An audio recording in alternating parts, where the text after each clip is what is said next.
ध्यान मूलम गुरुर्मूर्ति पूजा मूलम गुरुपदम मंत्र मूलम गुरुर्वाक्यम मोक्ष मूलम गुरुकृपा गुरुर्देवो गुरुर्धर्मो गुरुनिष्ठा परम तपः गुरु परतरम नास्ति नास्ति तत्वं गुरु परम।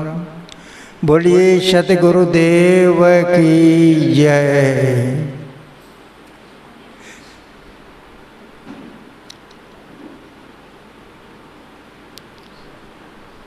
सत्संग की आज तीसरा दिवस है।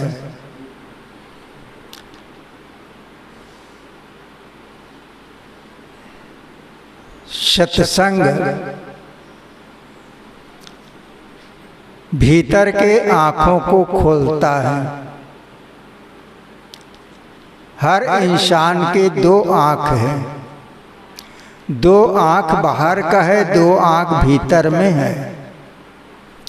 बाहर से हम दुनिया को देखते हैं और देख करके हर्ष शोक में डूबे रहते हैं, मैं मेरी की भावना में। जब भीतर के आँख खुलती है और अचानक प्रिय का वियोग होता है तो जम के धक्का लगता है। विवेक की आँख खुलते विवेक और विचार की मैं तो नहीं समझा था, आज मेरे सबसे प्रिय का विछोह हो जाएगा, अब कभी नहीं मिलेगा, नहीं सोचा था, क्या पता आज काल में मेरा भी हो जाए। होना सबका है। 10 द्वारे का पिंजड़ा तामे पंछी पौन, रहबे को अचरज है जात चंभव कौन। ये हमारी पिंजड़ा जो जिस शरीर से मैं बोल रहा हूँ, मैना बोल रहा है, मैना सुग्गा तोता इस शरीर के अंदर में बसेर किया है और शरीर के सत्ता से वह बोलता है, वही मैना है। 10 दरवाजा खुला है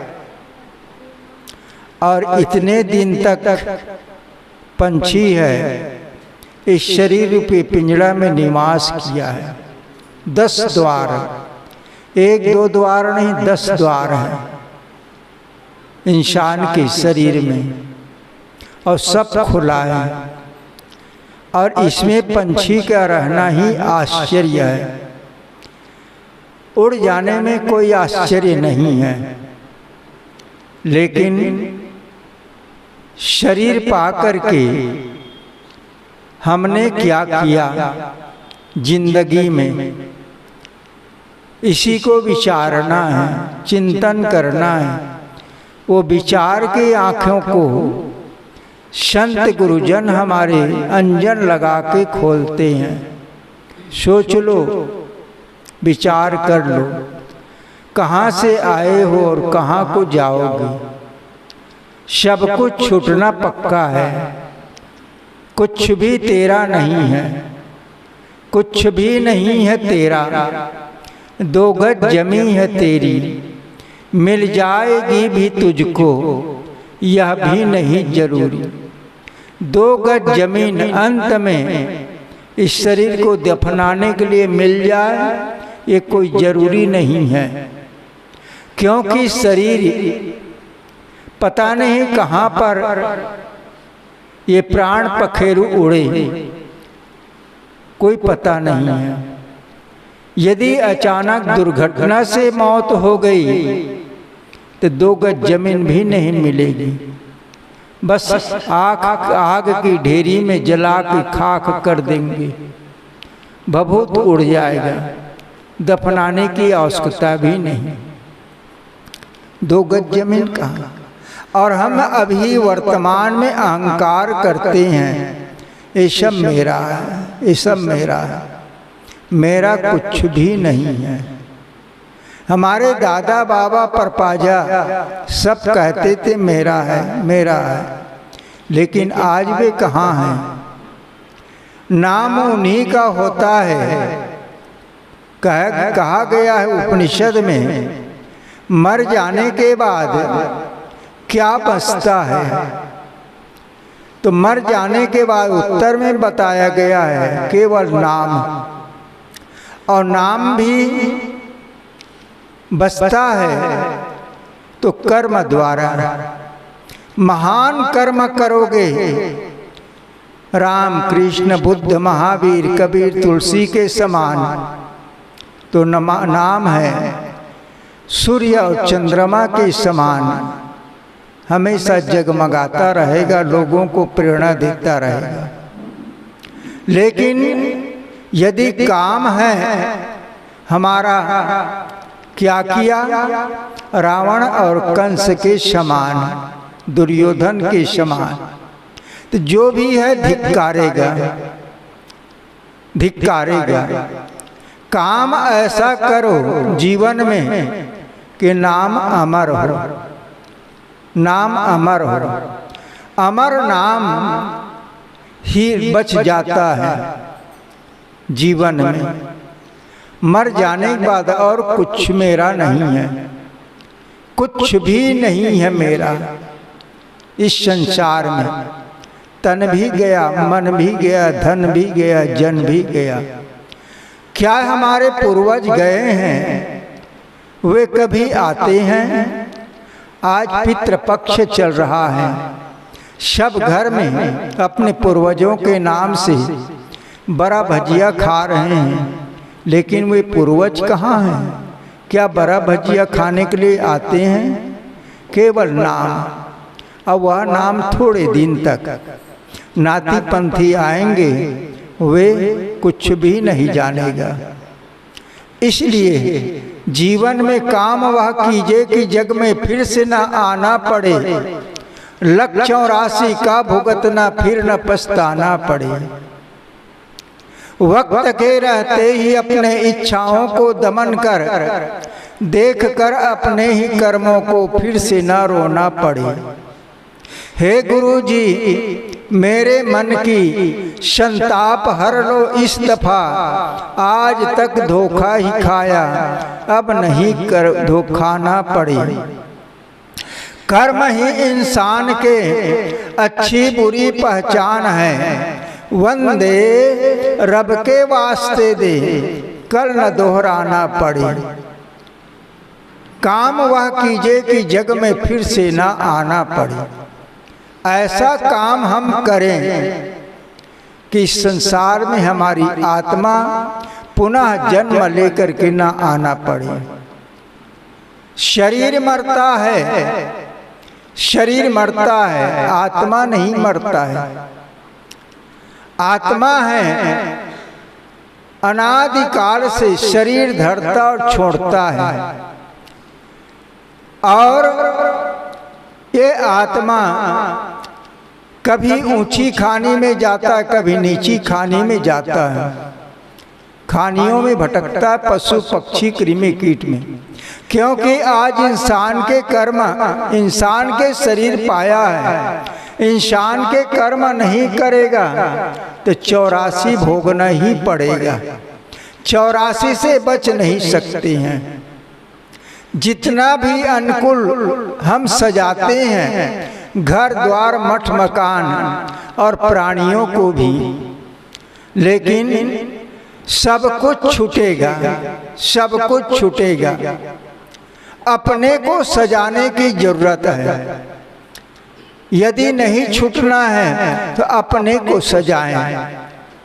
सद्गुरु कहते हैं ये शरीर 5 तत्वों का पिंजड़ा है। 5 तत्व, क्षिति जल पावक गगन समीरा, पंच रचित यह अधम शरीरा। 5 तत्व अधम शरीर का निर्माण हुआ है, और 5 तत्वों से संसार का पसारा है। 5 तत्व है, उसकी जानकारी के लिए हर मनुष्य के पास 5 ज्ञान इंद्रियां हैं और 5 कर्म इंद्रियां हैं। 5 ज्ञान इंद्रियों से पंच विषय होता है, पांचों विषय के द्वारा सुख दुख भोगता है और कर्म करता है, और उसी के कारण से 84 में भटकता भी है। लेकिन याद रखिए, हमारे पूर्वज गुरुजनों ने बताया है, जैसे ये शरीर 5 तत्वों का है, वैसे ही जिसकी सत्ता से मैं बोल रहा हूँ, आत्मा को ये 5 तत्वों का जो पिंजड़ा है, शरीर मिला है, और 5 विषयों को हम भोग करते हैं, जिसके कारण से सुख दुख मिलता है। लेकिन इसमें बसने वाला जो आत्मा है, आत्मा भी 5 तत्वों से ग्रथित है। 5 तत्व आत्मा का भी ये जान लीजिए आप सब, नई बात नहीं है, पुरानी है। आत्मा के भी 5 तत्व है। भटकने के कारण क्या है? वो आत्मा अपने 5 तत्वों में जीवन नहीं जीता है, इसलिए संसार चक्र में भटकता है। आत्मा भटक रहा है अनादिकाल से, तो उसका 5 तत्व कौन है? उसके अनुसार जीवन नहीं जीता है। दया, क्षमा, सत्य, धैर्य और विचार, ये 5 तत्व है। दया, सत, धीर, विचारा, 5 तत्व हंसा के सारा। ये 5 तत्व हंसा का है, आत्मा का है। आत्मा के 5 तत्व दया, क्षमा, सत्य, धैर्य और विचार। यदि इसके अनुसार जीवन जिएगा तो आज सुख मिलेगा, आने वाला समय में भी सुख मिलेगा, आने वाले समय में भी सुख मिलेगा। यदि हमें शरीर के 5 तत्व है, 5 विषय के अनुसार जीवन जीते हैं, तो आज भी दुख है और आने वाले समय में भी दुख है। बस इतने सी चीज को हमें गहरी चिंतन की आवश्यकता है, विचार की आवश्यकता है। क्या हम शरीर के 5 तत्वों के अनुसार जीवन जी रहे हैं कि आत्मा के 5 तत्वों के अनुसार जीवन जी रहे हैं? यदि दुख और सुख मिल रहा है, एक गहराई का विषय, गहरी चिंतन की विषय है। सुख दुख मिल रहा है तो हमारा जो मन है केवल दुख मिल रहा है, तो 5 विषय इंद्रियों का है, उसी के अनुसार जीवन हम जी रहे हैं। सदा रहे सुख संयम अपने, वसुधा आदि कुमारी। सदैव सुखी जीवन जीना है तो संयम पथ में चले, संयम पथ में चले। हमारे 5 इंद्रियां हैं, उस पर संयम करें, कंट्रोल करें, लगाम को हम खींचें।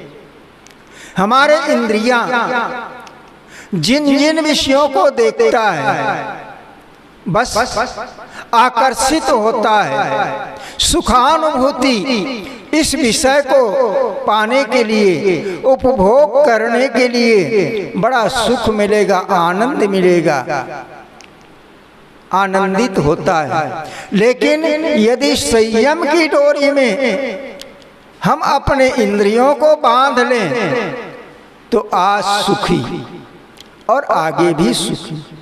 सद्गुरु कबीर कहते हैं, सदा रहे सुख संयम अपने। सदैव सुखी जीवन जीना चाहते हो, संयम के पथ में चलो, साधना के पथ में चलो। हमारे शरीर में व्याधि आती है, व्याधि आती है। व्याधि के कारण क्या है? असंयम है।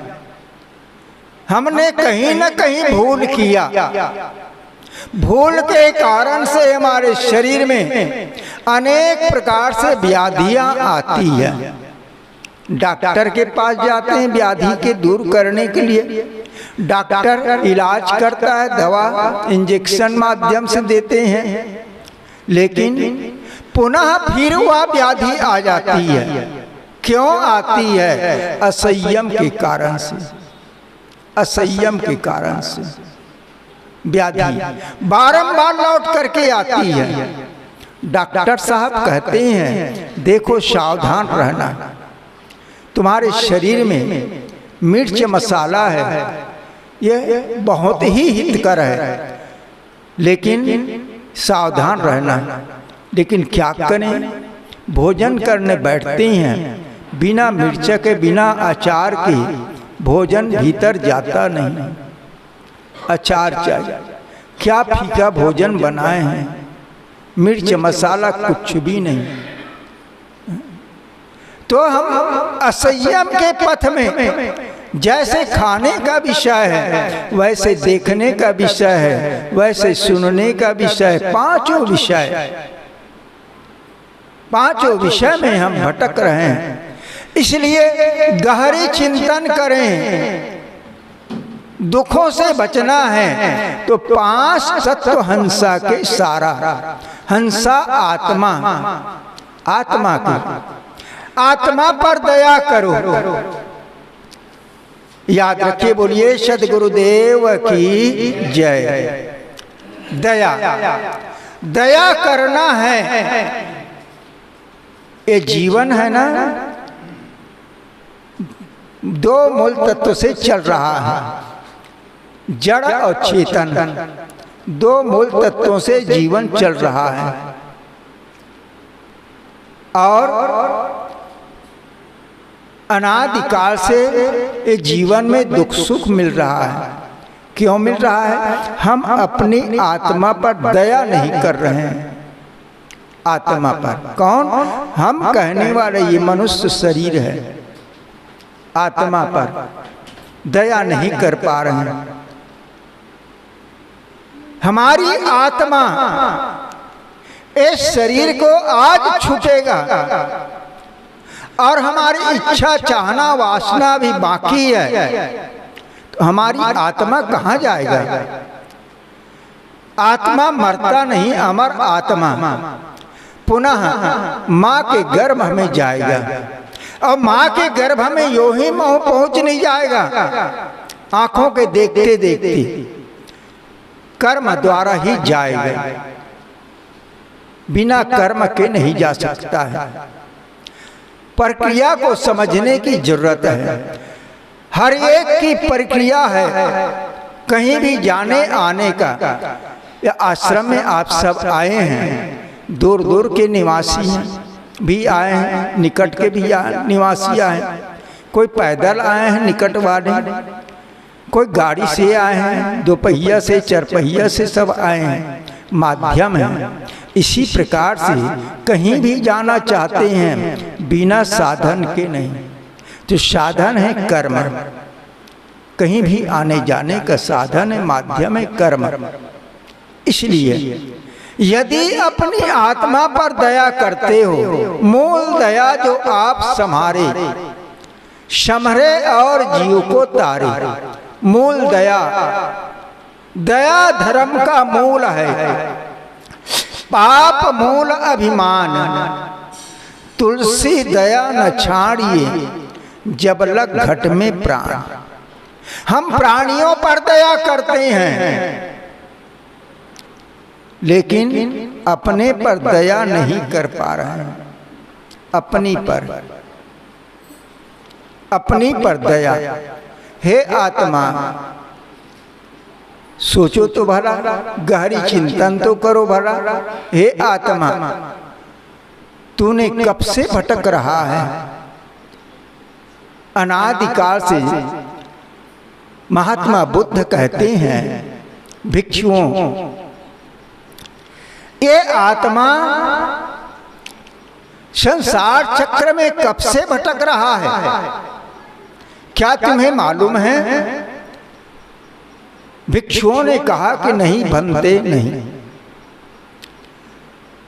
भिक्षुओं, तुम्हारी आत्मा अनादिकाल से संसार चक्र में भटक रहा है।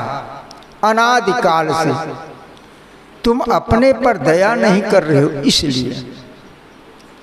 तुम्हें मालूम है भिक्षुओं, इस 7 समुद्र में पानी भरा हुआ है। 7 समुद्र के पानी को वैज्ञानिक आकलन कर सकता है, इतना पानी है। लेकिन तुम्हारे दोनों आंखों से कितना पानी निकला है, इसका आकलन कोई नहीं कर सकता, कोई बता नहीं सकता है। प्रिय के वियोग में और अप्रिय के संजोग में तूने कितना आंसू बहाया है, उसका आकलन करने वाला कोई नहीं है। भिक्षुओं, कब तक भटकते रहोगे, आंसू बहाते रहोगे प्रिय के वियोग में और अप्रिय के संजोग में। इसलिए गोस्वामी जी ने कहा, मोल दया जो आप संहारे, समरे और जीव को तारे। मोल दया, अपने को संभाल लेना, अपने को इच्छा, चाहना, वासना। हम जहाँ हैं दुनिया में वहीं रहे हैं, लेकिन जीत कर रहे हैं इच्छा, चाहना, वासनाओं को। एक बार अवसर मिला है, केवल एक बार। ये धड़ में प्राण चल रहा है, धड़ में प्राण चल रहा है। क्यों? इसीलिए मौका दिया है हमें मौका दिया है। आज भी तुम्हें समय दे रहा हूं। तुम सारी इच्छाओं जो तुम्हें करना था सब कर लिए। देखना था देख लिए, सुनना था सुन लिए, धन जन की विकास करना था कर लिए। अब क्या बाकी है दुनिया में? सब कुछ कर लिए धन जन की विकास करते करते। लेकिन अब सारी इच्छाओं से मुख मोड़ो अपने लिए, अपने लिए। बाल्यावस्था, जवानी और बुढ़ापा 3 मुख्य माना गया अवस्था में। बाल्यावस्था शिशुपन निकल गया, उसके बाद बालकपन आता है। जब बच्चे पढ़ने लायक हो जाता है बाल्यावस्था, वह कुमार अवस्था जवानी आते तक। तो ये अवस्था क्यों मिली है? विद्या अध्ययन के लिए। बाल्यावस्था विद्या अध्ययन के लिए मिला है। यदि हम बाल्यावस्था में विद्या अध्ययन के समय में विद्या अध्ययन नहीं किया तो आगे चल केवल पश्चाताप होगा। मैंने बाल्यावस्था को, युवावस्था को यूं ही खो दिया, नहीं कर पाया विद्या अध्ययन। आज 2 रुपया के लिए मुझे तरसना पड़ रहा है। फलाना आदमी अमुक नौकरी में है, लाख लाख रुपया पा रहा है, उसे कोई चिंता नहीं धन जन की विकास। मैं तो सिर तोड़ मेहनत करता हूँ और सिर तोड़ मेहनत के बाद भी 200 रुपया, आज की महंगाई में 200 रुपया कमा पाता हूँ। और उतने में भी असंयम के पथ में चलने से वह भी नहीं बचता है, रोता है। मैंने जवानी युवावस्था को खो दिया, विद्याधन के समय को खो दिया, नहीं कर पाया। तो आगे समय में केवल पश्चाताप। तो बाल्यावस्था क्यों मिला है? केवल विद्याधन के लिए। उसके बाद आता है आगे जवानी। जवानी क्यों मिला है? धनार्जन के लिए। अब जैसे कर्म किया है, तैयारी किया है बाल्यावस्था में, युवावस्था में, उसके अनुसार से आप रास्ता चुनेंगे। खेती करेंगे, नौकरी करेंगे, व्यापार करेंगे।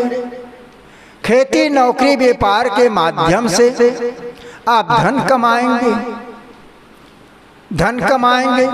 खेती, नौकरी, व्यापार 3 ही माध्यम है धन प्राप्ति के लिए। खेती नौकरी व्यापार के माध्यम से आप धन कमाएंगे और उस धन से धन जन के विकास होगा। उस धन से रोटी कपड़ा और मकान के व्यवस्था आप करेंगे। रोटी कपड़ा मकान के व्यवस्था करेंगे, धन कमाएंगे तो जैसे आपके शक्ति। तो जवानी में धन कमाने के लिए मिला है, और जवानी में यदि धन नहीं कमाया, बुढ़ापा आ गया, बुढ़ापा आ गया। बुढ़ापा में यदि आपके पास धन नहीं है, धनार्जन नहीं किए, तो बुढ़ापा केवल रोना है। धन है तो संसार में सबका महत्व है, सब सेवा करेगा। कुछ भी नहीं है तो सेवा करने वाला भी नहीं मिलेगा। धन का कीमत है। लेकिन जिन्होंने धन नहीं कमाया जवानी में, अब बुढ़ापा आ गया, तो बुढ़ापा में धन तो कमा नहीं सकता है, सेवा कैसे होगा? सेवा कैसे होगा? सेवा होगी जैसे अभी हमारे साथी के द्वारा भजन सुने, मन की तरंग मार दो बस हो गया भजन, आदत बुरी सुधार लो बस हो गया भजन। बुढ़ापा आ गया है, अब जवानी में जो तरंग लहर पैदा होता था जवानी में, उस लहर के अनुसार हम चलना चाहें बुढ़ापा में, तो वह लहर काम नहीं देगा, क्योंकि जेब में पैसा नहीं है, जेब में पैसा नहीं है, जंघे में ताकत नहीं है, अब भुजा में बल नहीं है। लेकिन लहर है, ऐसा देख लेता, सुन लेता, चख लेता। सारे संपत्ति का उत्तराधिकारी बेटी बेटा नाती पोते हो चुके हैं, उनका इच्छा। यदि तुम अपने मन के तरंग को मारते हो तो आंखों को बंद कर लो, कानों को बंद कर लो, ओंठों को बंद कर लो। यदि रोटी कपड़ा मकान चाहते हो बुढ़ापा में तो बस देगा। पेंशन है ये, पेंशन। मन की तरंग को मारना।